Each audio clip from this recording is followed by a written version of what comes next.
Bienvenidos a este curso ABC de interpretación en ecografía cutánea. Este curso busca simplificar la metodología de interpretación de la ecografía cutánea y era algo que estabais pidiendo muchos de vosotros.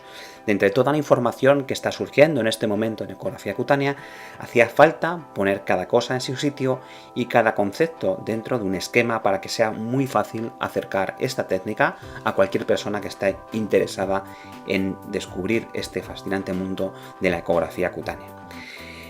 La primera lección es cómo interpretar una ecografía cutánea en 4 pasos. Vamos a hablar primeramente de las generalidades, de cómo vamos a ir trabajando cada una de las patologías. Vamos a ir hablando de la patología tumoral, de la patología inflamatoria, pero también vamos a hablar también de rellenos y cómo vamos a seguir siempre un mismo método, de tal manera que cuando nos enfrentemos a una ecografía cutánea siempre sigamos este método. Para empezar con este método tenemos que empezar por unos principios muy sencillos que vamos a ir repitiendo en cada una de las lecciones, como vais a ver, y que nos van a ayudar a encuadrar y a no perdernos en la ecografía cutánea. Y decimos que la ecografía cutánea la interpretamos y no la describimos. Esto es muy importante. La interpretamos porque en la interpretación incluimos algo más de lo que vemos. Muchas veces nos cuesta diferenciar qué es un análisis descriptivo de una interpretación ecográfica. Cuando uno va a leer algunos informes, lo único que ve es aumento de cogenicidad, un hiper ecoico o isoecoico, a correlacionar con. Todos esos términos están bien, son descriptivos y nos dicen cosas, pero les falta muchas veces ese final, esa interpretación, ese juntar todas las piezas del puzzle para llegar a un diagnóstico. Es como, por ejemplo, en un cuadro tenemos, por ejemplo, el Guernica, ¿no?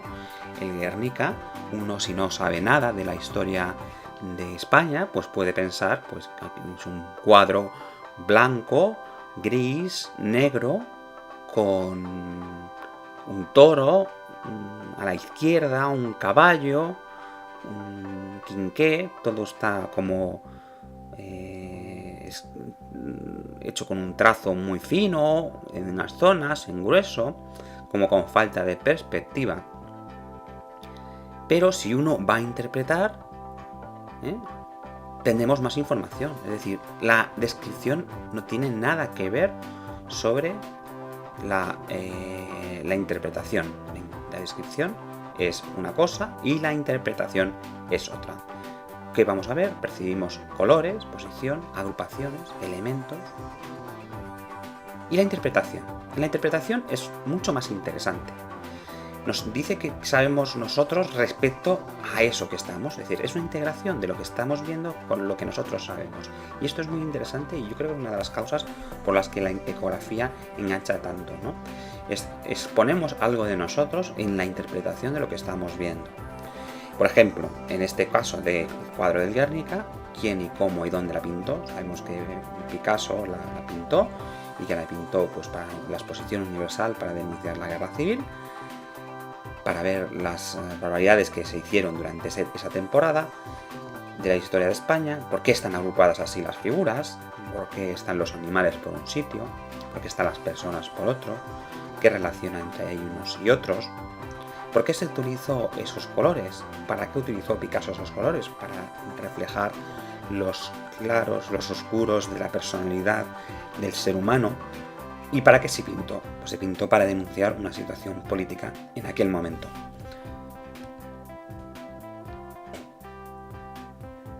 De la misma manera, tendríamos los 4 pasos para interpretar una ecografía cutánea. Cuando vamos a interpretar una ecografía cutánea, vamos a ver siempre, vamos a ir paso por paso para ver qué hay. Vamos a seguir siempre estos 4 pasos. Para interpretar una ecografía cutánea para interpretar una ecografía cutánea siempre vamos a seguir los mismos pasos. El primer paso que deberíamos seguir siempre es: ¿hay cambios respecto a la piel normal? Y eso nos hace que tengamos que saber cómo es la piel normal. El segundo paso es dónde están estos cambios. Ya con esto ya sabemos si está pasando algo, es decir, si el paciente realmente tiene patología, lo cual en dermatología muchas veces es evidente porque hay un bulto, pero hay veces que el paciente se queja porque hay cosas que no se ven, pero que el paciente siente escozor, siente dolor, siente un bulto que puede ser no visible o no palpable, pero que el paciente ha percibido ese cambio. Y para eso tenemos que conocer perfectamente cuál es la topografía de la ecografía en la piel normal. Pero claro, como hemos visto antes, también hay que describir cuáles son los cambios. Y en este sentido, la semiología ecográfica nos va a ayudar a describir de manera sistematizada para que nuestro interlocutor sepa, comprenda y sepa luego localizar estos hallazgos dentro de la estructura que hemos visto antes, que es la ecografía de la piel normal. Y finalmente ahí viene la parte más complicada, la parte más difícil, ¿con qué me cuadra? Y aquí es donde interviene mucho el conocimiento que tiene uno sobre la patología que está tratando. Es decir, cuando uno sabe más medicina, o más dermatología en este caso, va a interpretar mejor las ecografías. Y esto sucede en todas las subespecialidades ecográficas. Cuando uno sabe mucho de tiroides, pues es más fácil que sepa interpretar los hallazgos ecográficos que ve cuando uno ve un tiroides. Lo mismo pasa en dermatología. Cuando uno sabe cuáles son los cambios que están sucediendo y dónde están sucediendo, esto se puede integrar con los conocimientos dermatológicos y anatomopatológicos que tenemos cada uno de nosotros. Cuanto mayores sean esos conocimientos, más partido podremos sacar a la ecografía dermatológica o a la ecografía cutánea, que es de lo que se trata, sacar partido a las imágenes, el para qué de esta ecografía. Es decir, que siempre vamos a tener que integrar un on-eco y un off-eco. Es decir, vamos a ver lo que hay dentro de la ecografía y lo que hay fuera de la ecografía. Nosotros unimos la exploración y la anamnesis que hemos hecho a nuestro paciente con los hallazgos ecográficos y vemos si cuadran o no cuadran, si hay disonancia, si hay concordancia, y siempre hay una razón. Siempre hay una razón para una cosa y para la otra. Y la solución habitualmente pues o la vemos cuando pasa el tiempo o la vemos cuando realmente al final terminamos haciendo una biopsia o una extirpación de la lesión que hemos visto, y ahí se puede cerrar el círculo de saber por qué había ciertos fenómenos on-eco y otros fenómenos off-eco. Vamos a ir paso por paso. La primera pregunta que nos tenemos que hacer siempre que hagamos una ecografía cutánea es: ¿hay cambios respecto a la piel normal? Ecografía de la piel normal. Es fundamental conocer cómo es la ecografía de la piel normal, y nunca me voy a cansar de decir que esta es la parte fundamental, porque podemos interpretar algo que es normal como patológico o algo que es patológico como normal si no conocemos perfectamente cómo es la anatomía de la piel en cada una de las estructuras de la superficie cutánea. Es decir, no es lo mismo la piel de la espalda que la piel de la mejilla, que la piel del párpado. Son estructuras que, aunque se vaya repitiendo el mismo molde, van a ir variando los elementos. Esto, por ejemplo, es una piel normal a nivel del brazo. Vamos a ir parte por parte para ver cómo es esta piel, cuáles son las bandas y cuáles son los estratos donde están localizadas cada una de las estructuras que nosotros ya conocemos por dermatología.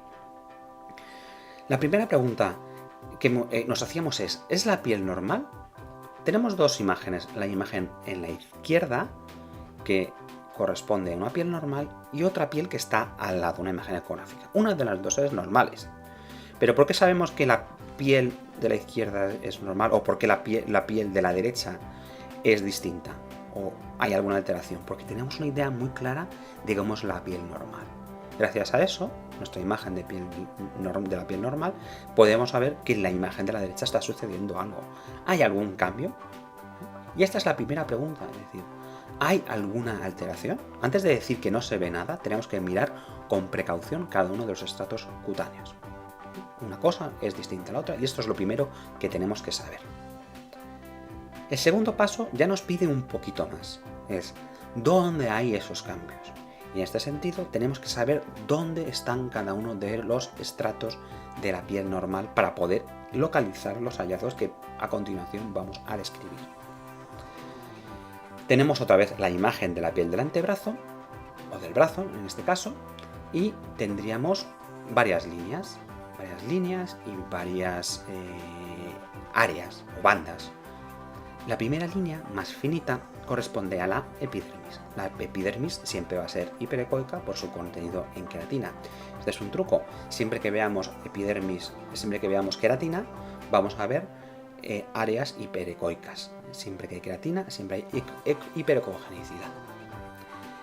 La segunda banda corresponde a la dermis, que es muy rica en colágeno. El contenido en colágeno, como cualquier estructura colagénica, es hiperecoica, es decir, el colágeno es muy ecogénico, es decir, devuelve muy bien el ultrasonido que nosotros le mandamos, es decir, produce mucho eco. Y esto sucede en la dermis, como puede suceder en tendón o como puede suceder en otras estructuras que son ricas en colágeno. Aunque en tuñación tendríamos un área que es el tejido celular subcutáneo.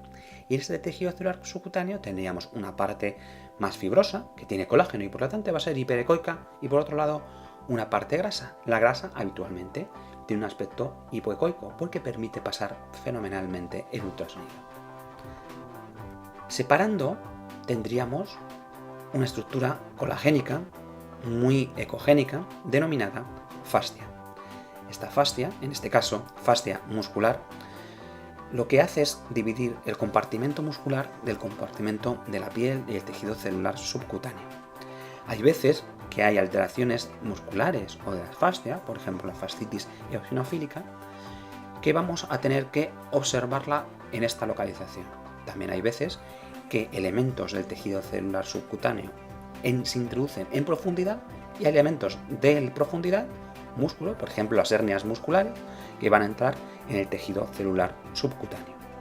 Y finalmente el músculo, hay que reconocerlo con su estructura estrellada de alternancia de bandas hiperecoicas e hipoecoicas. Las bandas hiperecoicas corresponderían al tejido colágeno, como hemos dicho previamente, el colágeno es muy ecogénico, y a las fibras musculares, que como tienen mucho contenido en agua, son estructuras muy celulares, tienen ese aspecto hipoecoico.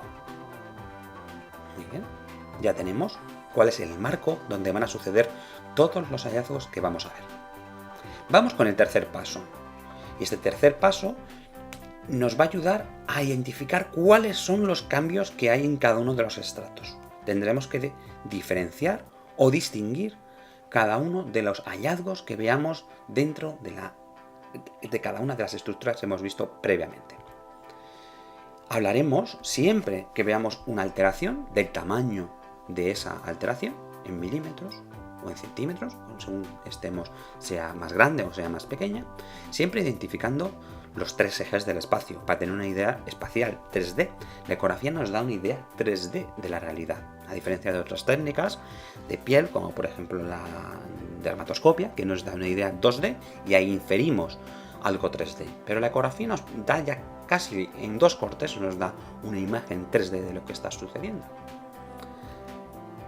A continuación describiremos cómo es de ecogénico lo que estamos viendo, si tiene más ecos o menos ecos. Esto nos va a dar idea de la capacidad o de la densidad que tiene esa materia o de la capacidad que tiene de reflejar el eco. Nos va a dar idea muchas veces de qué está constituido esa lesión. A continuación veremos la delimitación. La delimitación es importante porque hay lesiones que van a estar muy bien delimitadas y lesiones que van a estar peor delimitadas. Generalmente los procesos inflamatorios suelen estar mal delimitados, los procesos tumorales suelen estar mejor delimitados y dentro de estos procesos tumorales, pues los límites irregulares muchas veces nos hablan de que son tumores que están invadiendo las estructuras que estamos viendo. Muy importante la vascularización, el Doppler. ¿Por qué? Porque nos está dando información sobre el estado vascular, ya sea inflamatorio o ya sea de neovascularización de la lesión que estamos estudiando. Y ahí diremos si hay vascularización, mucha o poca vascularización, y con eso tenemos un análisis inicial. Otra cosa es que ya nos interese saber qué tipo de vaso es el que tiene esa lesión. Esto es relativamente importante en algunas patologías, como por ejemplo en las anomalías vasculares. Pero en general podríamos decir que no es un factor o una información muy relevante a la hora de hacer un diagnóstico de la mayoría de las lesiones inflamatorias y de la mayoría de los tumores, salvo en esas anomalías vasculares como hemos visto. Y finalmente, finalmente tendríamos que hacer una correlación de lo que hemos visto, unir todas las piezas del puzzle con nuestra pieza, la pieza que nos guardamos nosotros, la pieza de nuestro conocimiento.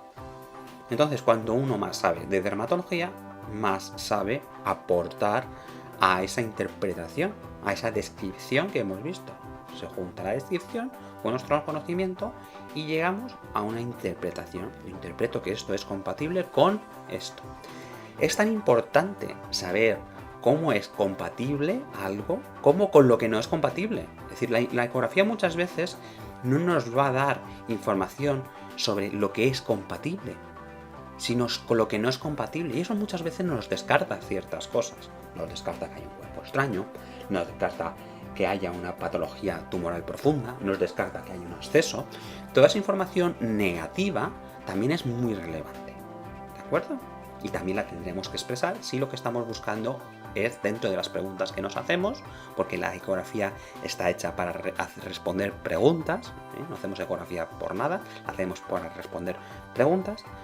Tenemos que decir con qué es compatible y con qué no es compatible, en el caso de que nos lo haya pedido el clínico o nosotros queramos saber algo sobre un paciente. Y hasta aquí llega nuestra interpretación. Unimos la localización con la semiología, con la clínica y junto ahí tenemos que ofrecer una serie de diagnósticos.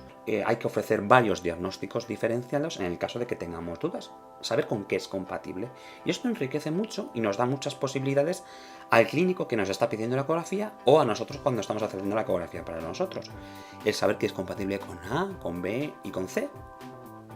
Una de esas posibilidades es, y muchas veces lo sabremos por la evolución o lo sabremos por la anatomía patológica. Y hasta aquí esta primera lección de generalidades en este método de los 4 pasos de interpretación de ecografía cutánea. Los siguientes temas se dedicarán a cada una de las patologías y cómo de manera general hacemos este método en 4 pasos para interpretar cualquier ecografía cutánea. Muchas gracias.